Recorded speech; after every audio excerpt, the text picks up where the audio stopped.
అండి, welcome to Sharada fashions. ఇవాళ వచ్చేసి మంచి గ్రీన్ కలర్స్ తెచ్చేసానండి. ఫ్రాక్స్ చాలా బాగున్నాయి. ఓల్డ్ శారీ ఫ్రాక్స్ అండి. ఇది వచ్చేసి మంచి పట్టు క్లాత్ లో ఈ విధంగా డిజైన్ చేశాం చూడండి. ఇది వచ్చేసి మంచి నెట్ ఫ్యాబ్రిక్ అన్నమాట. నెట్ శారీ అండి.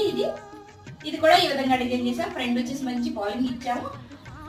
ఈ ప్యాటర్న్ ని సేమ్ హ్యాండ్స్ కూడా ఇచ్చాను. దీనికి సంబంధించిన లాంగ్ వీడియో నేను కింద మెన్షన్ చేస్తాను, ఒకసారి చెక్ చేసేయండి. అలాగే ఇన్స్టాగ్రామ్ లో చూస్తున్నట్టుగైతే బయోలో లింక్ ఉందండి. మీరు కూడా ఇలా స్టిచ్ చేయించుకోవాలనుకుంటే స్క్రీన్ మీద నెంబర్ ఉంది, చిన్న మెసేజ్ చేసేసేయండి. అలాగే మన పేజ్ ని ఫాలో అవ్వండి. మంచి మంచి ఫ్రాక్స్, మంచి మంచి డిజైన్స్ పెడుతూనే ఉంటాను. ఓకేనా? Thank you. హాయ్ అండి, వెల్కమ్ టు శారదా ఫ్యాషన్స్. ఇవాళ వచ్చేసి మంచి గ్రీన్ కలర్స్ తెచ్చేసానండి. ఫ్రాక్స్ చాలా బాగున్నాయి. ఓల్డ్ శారీ ఫ్రాక్స్ అండి. ఇది వచ్చేసి మంచి పట్టు క్లాత్ లో ఈ విధంగా డిజైన్ చేసాం చూడండి. ఇది వచ్చేసి మంచి నెట్ ఫ్యాబ్రిక్ అన్నమాట. నెట్ శారీ అండి. ఇది కూడా ఈ విధంగా డిజైన్ చేసాం. ఫ్రంట్ వచ్చేసి మంచి పాలింగ్ ఇచ్చాము. ఈ ప్యాటర్న్ ని సేమ్ హ్యాండ్స్ కూడా ఇచ్చాను. దీనికి సంబంధించిన